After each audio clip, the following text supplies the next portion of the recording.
Do you have 4 roses in a small batch?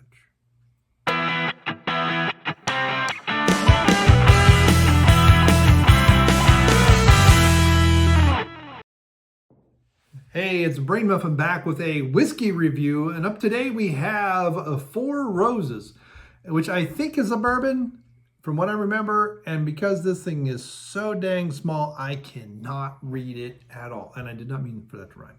So thank you everyone for coming back to the channel. Thanks for clicking like and subscribe. I know it's better to do that now at the beginning instead at the end. This channel goes up and down like the sea, but hey, we are still here after, I don't even know how many years, 15? I've been on YouTube for a long, long time. Several business opportunities that I've promoted over the years have all gone belly up, and we're still here. So today we have 4 Roses. Now this is a bourbon that I tried. It was during the ski season. I think it was near the end of the ski season. I know that I haven't been up there for my summer activities, so I don't think it was that. But what I remember is this being pretty good and buttery. So I have my glass with a few ice cubes in it, and it's filtered, but not like it's, what's the word I'm looking for? Not denatured water, but distilled water or something like that, which I could do. But I remember this one being pretty good. This one, I could have sworn the other one was Weller.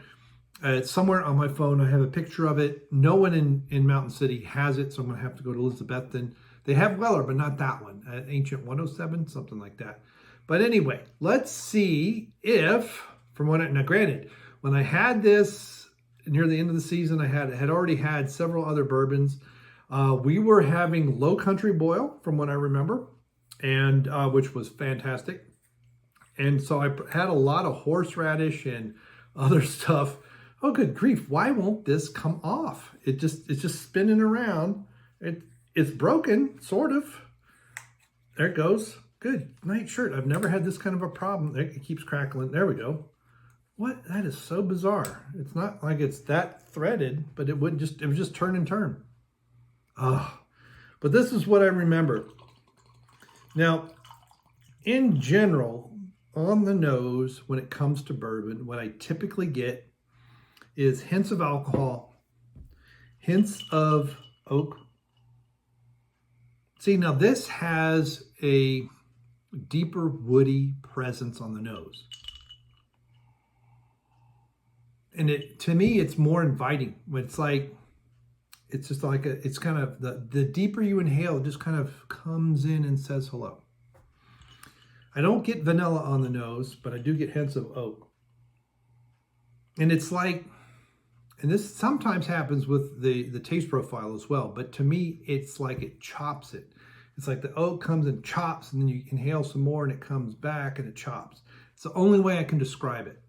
I don't really know what the technical terms are, and maybe I should learn.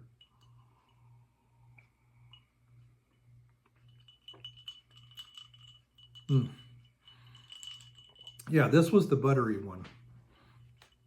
The alcohol presence does show up late, and it stays around. It's still here, in fact.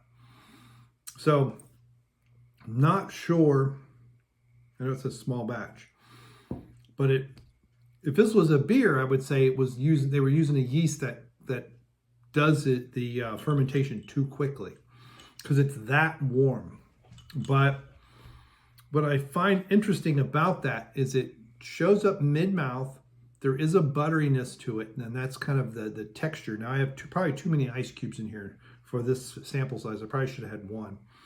But that alcohol presence comes in, and it builds and then just kind of slowly fades. It doesn't really punch too heavily. It does warm, but it doesn't like knock your teeth out.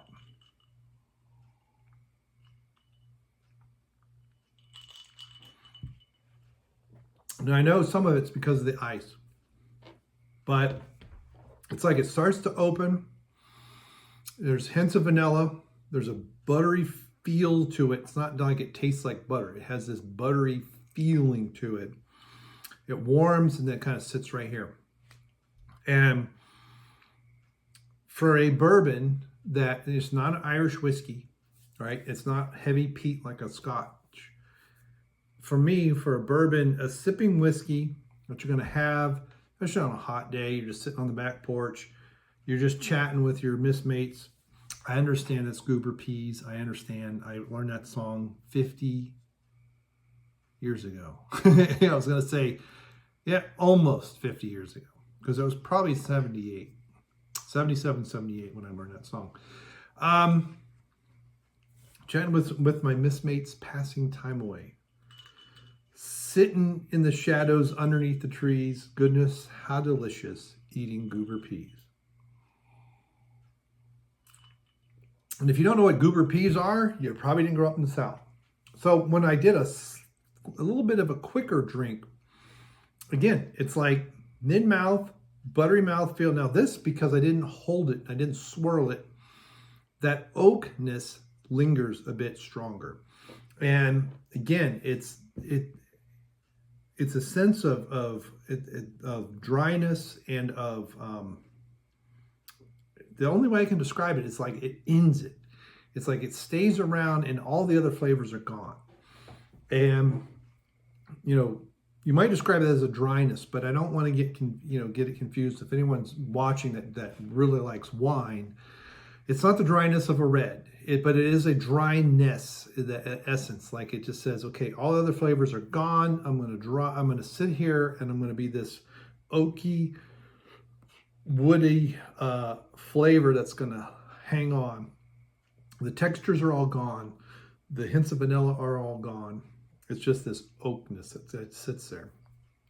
And from what I understand from other bourbon snobs, that's the kind of thing that many of them, not everybody, look for. And some might describe it as bite. Some might describe it as a rattlesnake bite, like, you know, snake bite. It's not that intense, but it's just kind of like, it brings everything to a point and says, okay, that's it. I'm the only thing left, and I'm going to hang around till you drink again. So the Woodford Reserve review, I did not, after I got done recording, I realized I did not give a value to it. That one has a bit more of a sting to it. It's not like a moonshine sting. It's not a high alcohol. It's, again, that woody oakness that says, I'm done. And so I think when you see these in a beer, like I say, a stout that's been aged in oak barrels, because the alcohol content is lower, that I think starts to manifest more vanilla than it does the oak. You get the oak on the nose. I mean, you really have to probably be over 20-25% to have that woodiness hang around as long as it does. It's like that woodiness is hanging on to that higher alcohol content. And when it's smaller, it just isn't there as much. And granted, in the stout, there's a zillion other flavors, depending on the type of stout, dry stout, sweet stout, you know, chocolate, all that could be in there. So I will say that this one I like better than Woodford Reserve. I don't know if I like it better than Maker's Mark. I'm going to have to do a comparison. And that might be a good future video, is like line up 3 or 4 of these and say, which one do I like better? But this was introduced to me as a good, you know, a decent priced, decent bourbon to have. I think it's a bourbon. Oh my, I can't read it. I don't know what that says. But considering it was Bourbon Snobs who introduced it to me, I'm going to try and remember that it was a bourbon. That was back in early March, and it's now mid-May, so it's been a couple months. And I don't remember because I'm in my mid-50s. But on a scale from 1 to 5, I like this as a 4. There are some bourbons that I've had that I think I like better. Now, from a price standpoint, because I did look at what a 750, I want to say it was $48.99, something like that. I'm not sure. I didn't take pictures of all the prices. I probably should have, because I'm trying to branch out not just bourbons, but vodkas and everything else. And so there's lots to learn. But what I like about this is it's simple, it's clean, not as a lot of exotic flavors. Obviously, there's no flavoring added. I guess it could mix well with others. I mean, you could probably make a good Long Island out of this, because it would add that bitterness. Probably the triple sec would blend well with it. But The coloring is a little bit more golden than your typical bourbon, so it feels like it's not aged as long, but I don't know if that's true. And of course, now the dogs. They finally figured out I was reviewing alcohol, and now they're drinking water. So to me, it's a 4 out of 5. But, you know, it's good all round, decent introduction, decently priced, not crazy, not over the top. Maybe that's a little bit more than it deserves. I don't know, but, you know, I've not had, like this was, I think, $7 or $8. I have to look at the price tag. I mean, some of the samples I've gotten, some of them are like $8, $9, $10. So, you know, and I was looking at some stuff today at Black Bear, and they had a Weller that was $200.